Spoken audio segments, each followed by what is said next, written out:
Thank you.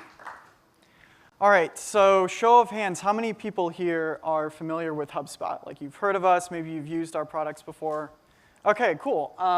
Just in case anybody is not familiar with HubSpot, we are a software as a service company based out of Cambridge, Massachusetts, right outside of Boston. And we produce marketing and sales software for primarily small to medium-sized businesses. As was mentioned, I oversee the UX for our primary web properties. So how many people here, show of hands, are familiar with user experience design? Hopefully. Yeah, OK, just about everybody. Show of hands again for user research, user testing, qualitative data. Yeah, OK.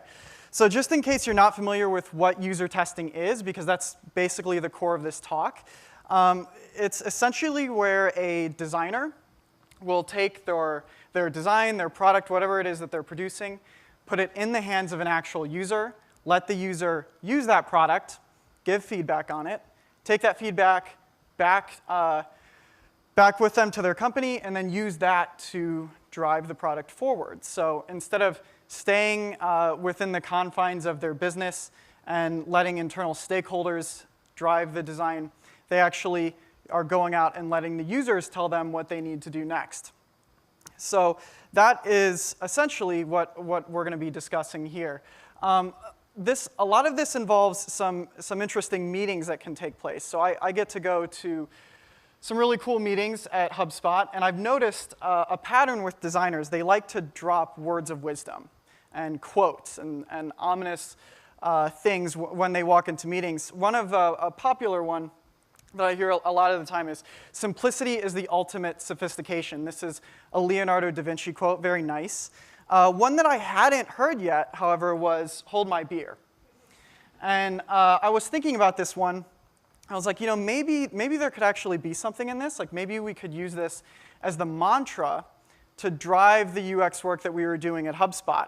And as crazy as it sounds, I wasn't alone in that thought. A couple years ago, this guy, Will Dable, published a video on YouTube called "The User is Drunk."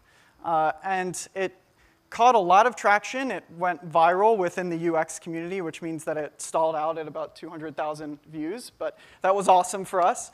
It became a staple of what we were doing. And what he essentially says in this video is actually very simple. It's a really straightforward concept. And he says that your product, your design, whatever it is that you're making, should be so simple and well-designed that even a drunk person could use it. So that's kind of a revolutionary idea. And naturally, whenever you have some type of new groundbreaking concept like this, there's going to be people that want to take it entirely too far. And when I watched this video, I quickly realized that I wanted to be one of those people. So that is how I met Richard Littauer. It's this guy. He actually has a website called theuserisdrunk.com. This is a screenshot from his website. His rate has gone up. I paid him less, but you can now pay him $500 to get drunk and go on your website or go into your piece of software, use it, and give you a bunch of feedback. So, OK, so we've got this video with this interesting concept that was really intriguing to me, and then we've got this guy that I can pay to do exactly what it was that I was wanting to do. So then the next logical conclusion for me was I need to figure out a way to get HubSpot to pay him to do this on HubSpot.com. So that's exactly what we did. We ran a drunk user test with Richard, got back a lot of interesting feedback, and I'll just go through a quick highlight reel of some of the more interesting moments. HubSpot.com. All right, here we go. He said every time, whoa, man, whoa, it's moving, grow your traffic, whoa, highlighted. Leads. Everyone see leads, I think of Leeds, like the town in England. This is cool. I like the highlighting. I like the 3 dots. I'm finding it hard to focus on anything else on the page, but whatever. What's email 2.0?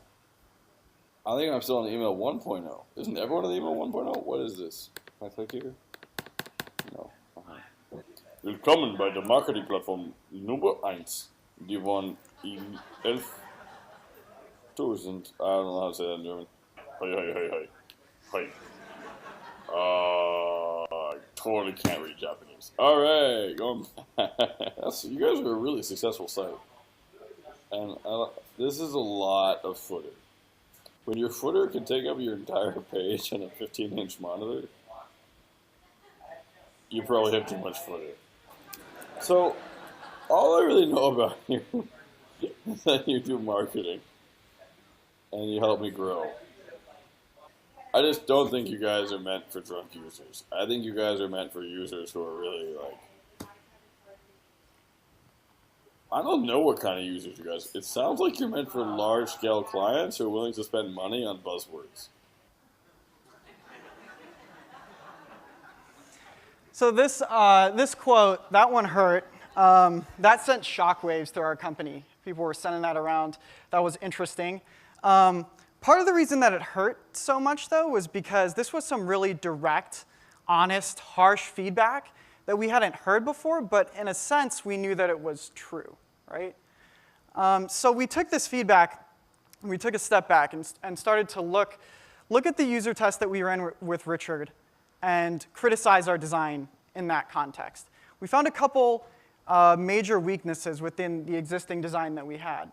The first of which was that we were completely failing to convey the community impact that HubSpot has for its users. There are entire communities built around the HubSpot product of superfans, people that love this product, and that wasn't coming through in the design.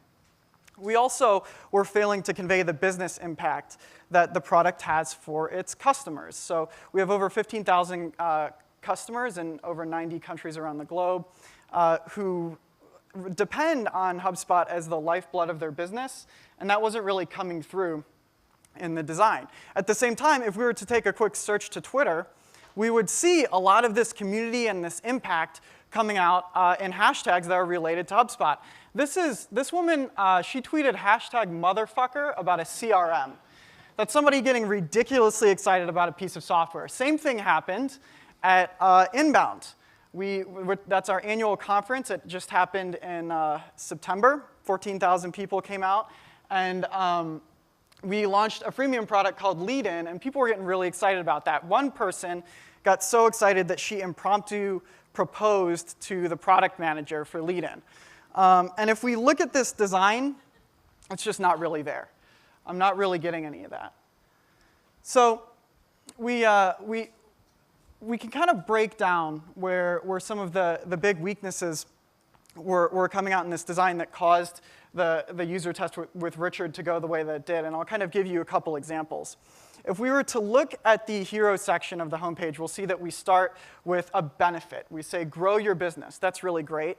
However, if we were to contrast that with what our salespeople show actual prospects when they're going through the vetting process, they will show them something more like this. This has the actual numbers that demonstrate the impact that HubSpot software will have for your business if you adopt it. This is actually, both of these are publicly facing pages on HubSpot.com. It's just that the ROI page, the return on investment page, was much more buried in the site, so users weren't seeing it quite as much.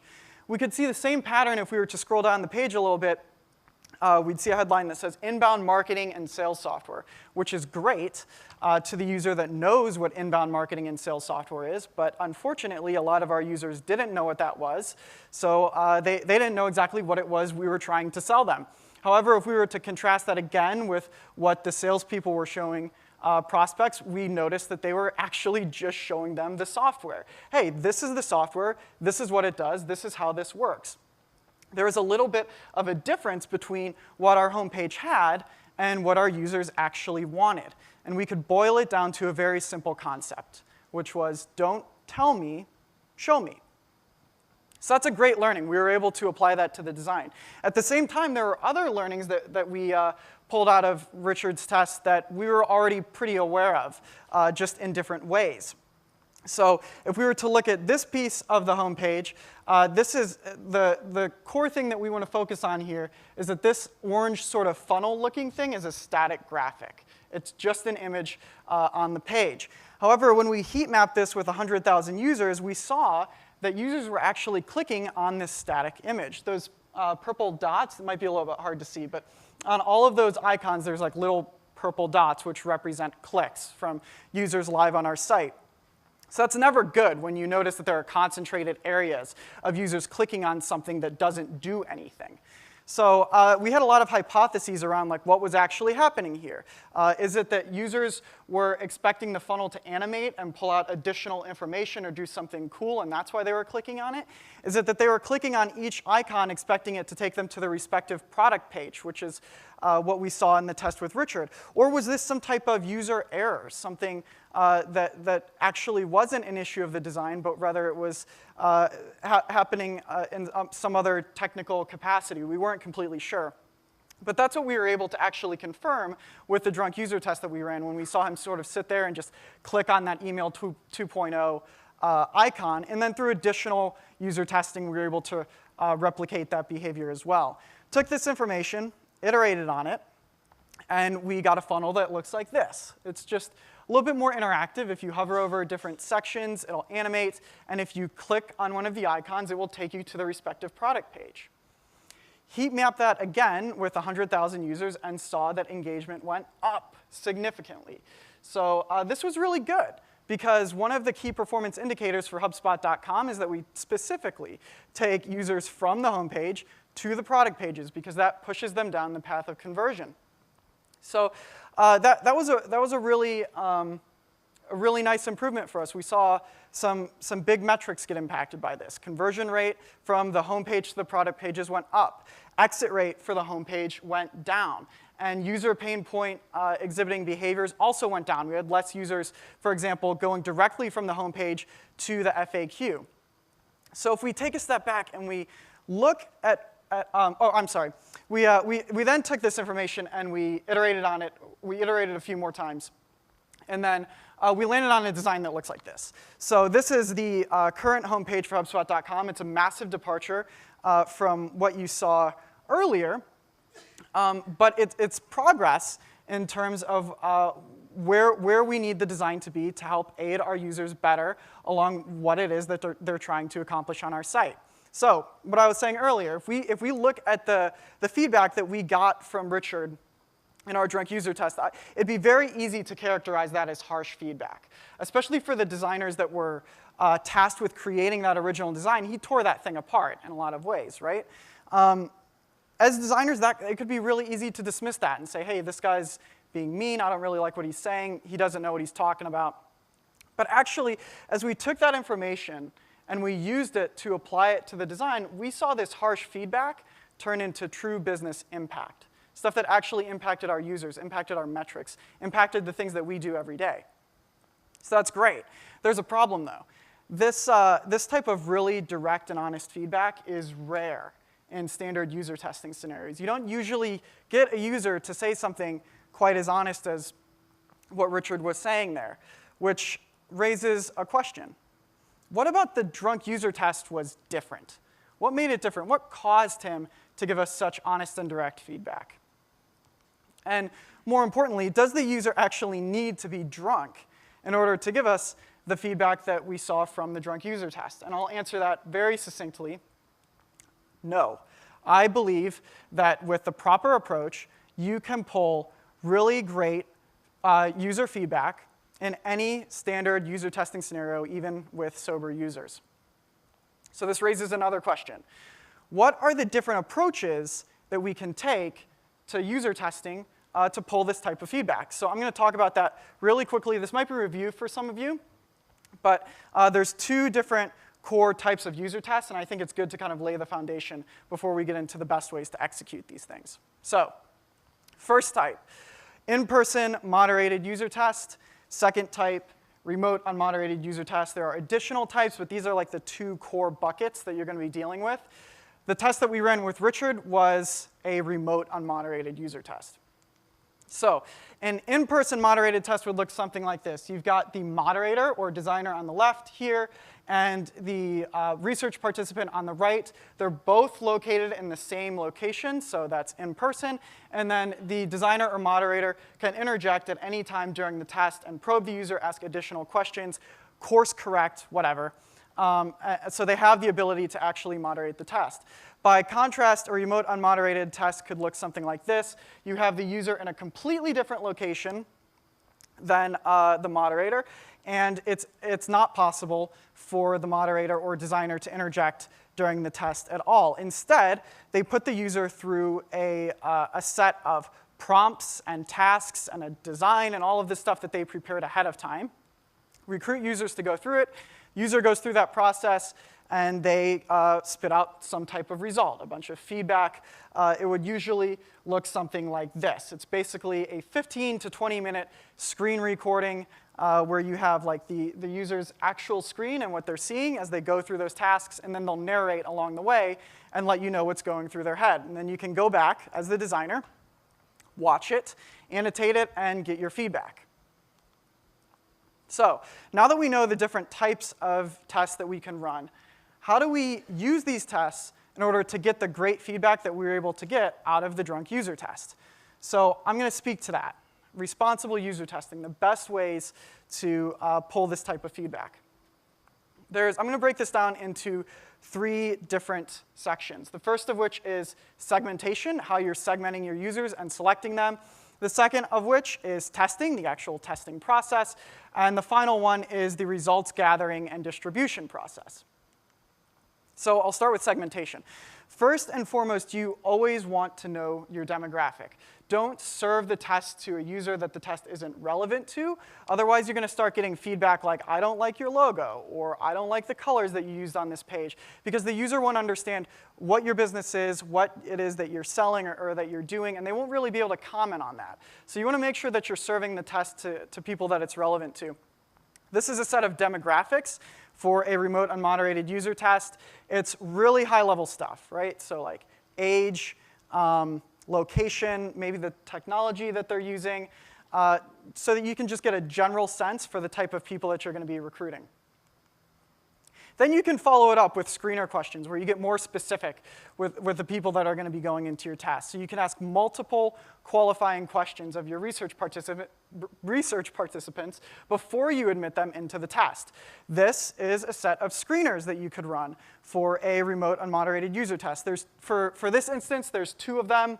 You can get as specific as you want with these. I usually do 2. I'll run the first screener would look something like this, where I'm specifically trying to recruit a marketer. So here, the only answer that's actually going to let the participant through to the test would be marketing. That's pretty straightforward.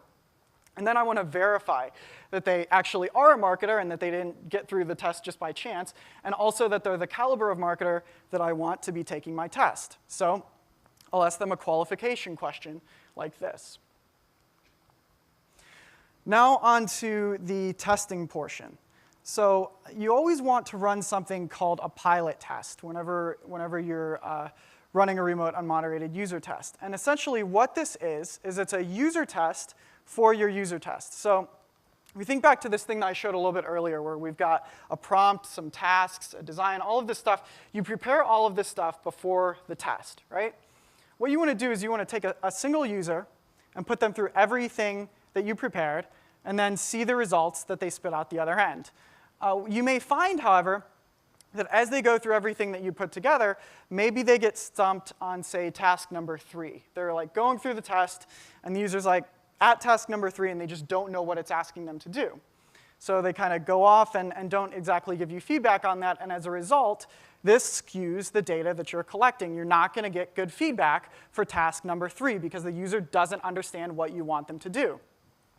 Rather than take all of your users, put them through that task that's broken, have all of them get stumped on that, and ruin all of your feedback for task number 3, instead you can take a single user through, identify the issue in the test that you put together, fix that, and then take all of your users and put them through and get the feedback that you actually want. You'll notice that I have 5 users up here for going through this test. That's actually not an accident. You want to run a qualitative user test with actually about 3 to 5 participants. That's a little unintuitive, considering that with quantitative tests, we're looking at much larger numbers, like 5,000, 10,000, 100,000, depending on the volume of your site or product.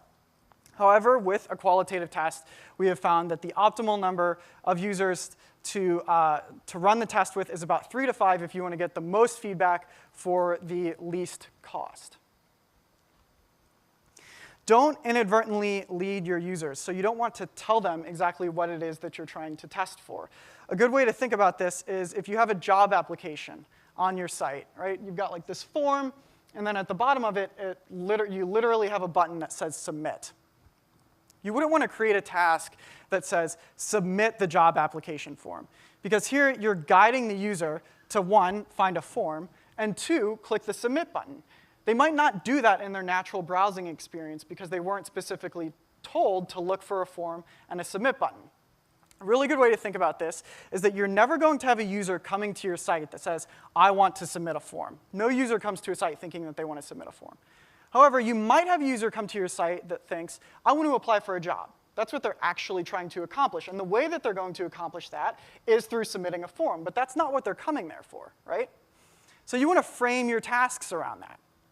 Rather than say, fill out and submit the job application form, you could say, find a job that you like and apply for it, because that's what they're actually trying to accomplish, and that won't push them to do something that they wouldn't do naturally. And then you'll know if they find your form and they submit the form that's actually easy to find and easy to use.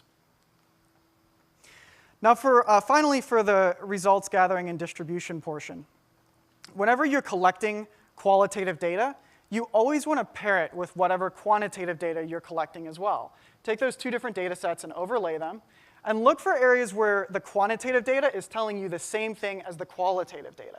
Those are undoubtedly the largest areas of opportunity and the biggest pain points for your users. A good way to do this is through something called the rainbow spreadsheet. This thing is super simple. Basically what it does is you have common feedback on these lines here, and then each research participant will be on this axis here. And if the user that's going through the test happens to give one of the common points of feedback, then they get their color checked off. This is a really good way to see what the most common qualitative feedback points are, and also to prioritize them based off of how common they are. And it's basically putting this stuff in a quantitative format. So it's a really good way to compare that data. Use tangential and unsolicited feedback. You're running these tests with actual humans, so naturally they're going to go off track. They're not going to pay perfect attention to the tasks that you want them to go through. They're going to start commenting on things that may not be completely relevant to what you're testing at the time. That's OK. You should still record that stuff. It's all valuable feedback, even if it's not on the specific page or element that you're testing for in that specific test. The same thing goes for unsolicited feedback. There's a lot of natural drawbacks that come, especially with remote unmoderated user testing, and that this is not necessarily a natural environment for a user to be using the web or using a piece of software, and that kind of skews the type of feedback that you're getting. And it doesn't necessarily perfectly represent what your live on your site users are experiencing. All of those drawbacks sort of go away when you start recording unsolicited feedback, because this is coming to you naturally from people that are just using your product on their own. There's a lot of different ways to get unsolicited feedback. This is a support ticket. Most companies have a support department, even if it's just one person answering support calls, where customers, users can voice their issues and be heard and get helped, right? And that stuff is recorded somewhere. You can go in there and look at what are the things that are happening with my customers? What are the things that are happening with my users? That's unsolicited feedback that you can record. This also exists in sales calls. If you have a sales team, you want to be talking to your sales team, listening to recorded calls, maybe jumping in on calls as they're happening to understand, hey, what's the stuff that's appealing to the people that are considering buying my product or that are being upsold to additional features? Those are things that you're really going to want to surface in the design. All right, so as a bit of a recap, I'll leave this up here for a little bit if you want to take pictures. For segmentation, know your demographic, ask multiple qualifying questions. For testing, run a pilot test, use 3 to 5 users, and don't inadvertently lead your user through it. For results, pair your data and record unsolicited and tangential feedback. And a great way to pair that data is through the use of the Rainbow spreadsheet. All right, so now we know we know the different types of tests that we can run. We know the best ways to run them. So what are the tools that we can use to actually run these tests? I'll speak about this briefly. So some tools worth using. All of them are contained on this single slide. You've got a couple different routes that you can take with remote unmoderated user testing. The first of which is an all-in-one platform. And essentially what this will do is it will pair together a panel of users that you can recruit and the software that you're going to use to run the actual test itself. This is nice. It requires a lot less effort than actually recruiting people on your own and then pairing them up with the software. User testing, user Zoom, Try My UI, they all basically do the same thing, and they're great tools. If you want to take a little bit different of a route, which will be cheaper and you'll also have more control over, but it's going to require more of a personal investment on your part, then what you can do is you can pair a screen recorder with a participant recruiting method. Those are like the two core things that you're going to need. So for screen recorders, Silverback was purpose-built for this. It's in a little bit of a weird transitional phase right now, but it is a great tool. Screencastify is it's a Chrome plugin. It's like a freemium thing that will, and if you buy it, it's like $10. Basically just records the Chrome tab and the user's face, if that's something that you want. Loop 11 does basically the same thing. WebEx and Google Hangouts, all organizations have those tools today, and they can actually be used as screen recorders. For recruiting, utest.com is a gigantic panel. Ethnio and Hotjar will recruit users from your site. So this is great for people that have been to your site, great way to source existing users. However, if you want a new user that's never been exposed to your brand or your design, you're not going to be able to use that. Amazon Mechanical Turk, Craigslist, great way to recruit local people. And then there's an agency that I always like to plug called Nobility.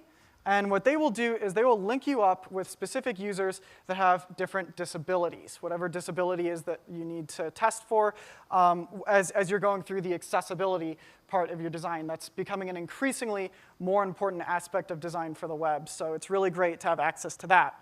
If you want to collect blended quantitative and qualitative data, stuff that's like somewhere in between, there's a lot of tools that will do that as well. Usabilla, Usability Hub, Optimal Workshop, Inspectlet. They all give you some type of blended data. All right, so we've got the different types of tests, the best ways to run them, and the tools that we can use to run them. But how can we set our designs up ahead of time for success? How can we create a design that we're willing to bet is going to perform well in these qualitative tests? So I want to talk about the best ways to design for drunks, or for that matter, to design for any user that is coming to your site. First and foremost, I think that this is the key takeaway for this talk. Don't design in a vacuum. Don't let your CEO, CMO, or junior designer dictate your design. Let your users get out there, get that actual feedback, use that to drive the design forward. What you're looking at here is an MVP. This is the first Apple computer that Steve Jobs and Steve Wozniak put together. They built this thing in a garage and then went to a computer fair and got a bunch of feedback on it, realized that there was a real demand for it, took that information back to their makeshift office, and then used that to iterate on the design and create a personal computer eventually. Right? So they were able to verify what it was that they were producing and let their potential customers drive the direction of the product. Good design is invisible. This is a little bit abstract, but it's a really important concept, in that the best interfaces are going to be so well designed that users don't even notice them because they're too busy using them. These are like the unsung heroes of design. These aren't the ones that pop up on awards.com or the future of the web or anything like that. These are just the designs that help the user do what it is that they came to the site or to the product to do and be on their merry way. This is the opposite of an invisible design. This is a relatively new thing. It's called a welcome mat. Basically what this does is as soon as the content loads on a page, which is what you came there for, it will push that content down and request your email. So this is taking the user away from exactly what they came to the site for. It's the opposite of invisible design. So hopefully you don't do that. Although those things do weirdly work for email collections, so whoever is submitting their emails to those things, please stop so that I don't have people pressuring me to do that anymore. Don't overcomplicate or oversimplify your design. So we talk a lot about ensuring that our designs aren't overcomplicated, but very rarely do we talk about ensuring that they're not oversimplified. And I would argue that actually the best designs lie somewhere in between overcomplicated and oversimplified. So simplicity does not necessarily mean less, but rather it means just enough, providing the user just enough information in order to complete what they need to complete, but not more and not less. So if there's any Microsoft folks in the room, this is an overcomplicated design. Too much going on here for a word processor. This is an oversimplified design. Where is the start menu? I don't know. This also lacks visual hierarchy, which brings me to my next point. Always ensure that you're utilizing visual hierarchy in your designs. You want to design so that your users can immediately deduce what it is that you want them to do when they come to your site or make their way into your product. It's a really easy way to test for this. If you don't want to do a drunk user test, you can use a tool called the drunk user test tool. And basically what this will do is you can go to a site, and it will blur the site and move it around on the page and attempt to simulate what your site might look like for a drunk user. But more importantly, it helps you to verify the visual hierarchy of your design. This design is slightly blurred, but I can still tell what this designer wants me to do. More than likely, they want me to click the big blue blob in the middle of the screen. Unsurprisingly, that is the sign up button, which is the core thing that Dropbox wants you to do when you come to their site. So this is good visual hierarchy. There are a lot of really great examples of that, just one of them. Organize your information intuitively. So you want to develop a logical flow through your site so that users always know where they are and where they're going. There's a lot of different ways to do that. One example, this is a user flow for a mobile app. Basically, what the designer is doing here is mapping out how they expect the user to make their way through the app itself. So that holds the designer accountable to ensure that the experience is intuitive, but it also helps them to put themselves in the shoes of the user and understand what that is going to be like. Confirm your user actions. So you want to make sure that whenever a user does something on your site or in your product, that your system will register back to them that whatever they did was taken into account by the system. Like, hey, you did this. We know that you did this, and now we're telling you that we know that you did this. So there's a lot of different ways to do this. You can use confirmation messages, subtle animations, micro interactions, lots of creative stuff out there. This is one example. This is Reddit's The Button as a micro interaction. So you'll notice that when the mouse hovers over the little lock mechanism, it'll move. And then when the user clicks it, the entire thing animates in one big boom. And it says, whoa, you just clicked that thing, that happened, and we know it, and now you know it too. So confirm your user actions. And finally, optimize your site speed.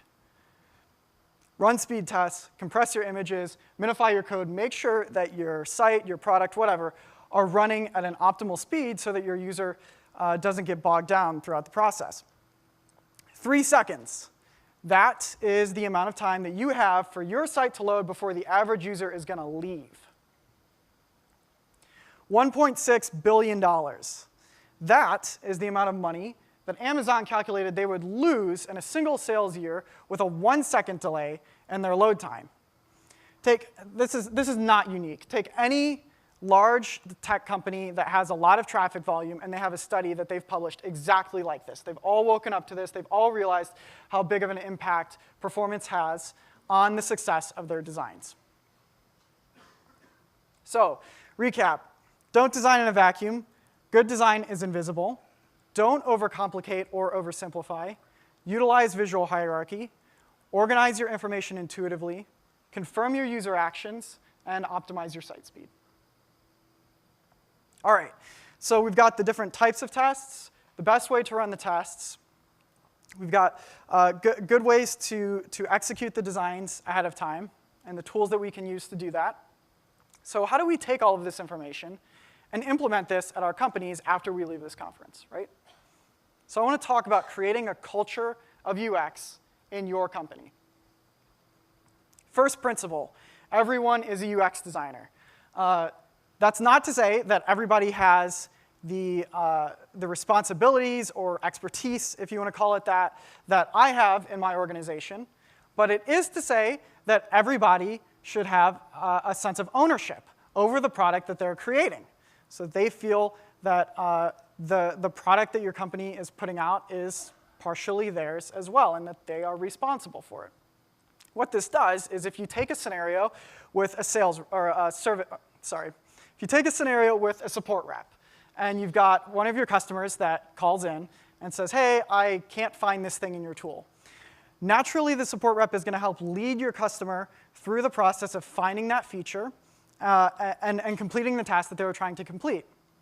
However, at the end of this, if the support rep feels a sense of ownership over the product, instead of saying, OK, I just helped this customer, that's what I'm supposed to do, that design problem, that's the design department's issue, they can figure that stuff out on their own, they'll say, wait a second, this is my product too, I'm also responsible for this. I'm going to relay this information to design so that they know what's happening with the users that are calling in to me. That's really powerful in pushing forward informed changes in the designs that you're creating. And that exists within your organization. Involve your designers and developers from the kickoff meeting. So when you guys get together and you've got like a new project, bring the designers in, bring the developers in. Even if they're not going to be actively working on the project from the start, ensuring that you have their expertise and input around is really important. That way they can push back on ideas that might not be the greatest thing in the world, but they can also provide innovation and say, hey, you've got this problem that you're trying to solve. You have this proposed solution, but I was just reading about this thing that just came out that we could do, where we could do this a little bit differently. I have a different idea for how we can do this, and it may be a much better solution. It's better to catch that stuff early than later on down the line after you've already planned the whole thing out. Fall in love with problems, not solutions. So it's really easy to look at your competitor and say, all right, they just did this cool thing that they put in their product. I really like that thing. I want to bring that over to our product. And that's what we're going to do, right? What did you just do there? You solved a problem that didn't even exist or that you hadn't even identified. You provided a solution to your audience that you don't even know if they were asking for. So instead, you want to flip that. And you want to start with the problem and say, what are the unique problems that our business is having, that our users are having, whatever it may be, and extrapolate a solution tailored for your audience, for your product from there. Start with the problem. This is a solution to a problem that never existed. There was never a table that you couldn't set a cup of coffee on, so you just needed like a cup holder to stick out the side of the table so you can set it there instead. Yeah. Finally, get your hands dirty. So if you're lucky enough to work at a company where you're producing an actual product, whether it be digital or tangible, make sure that you're using it in your daily life.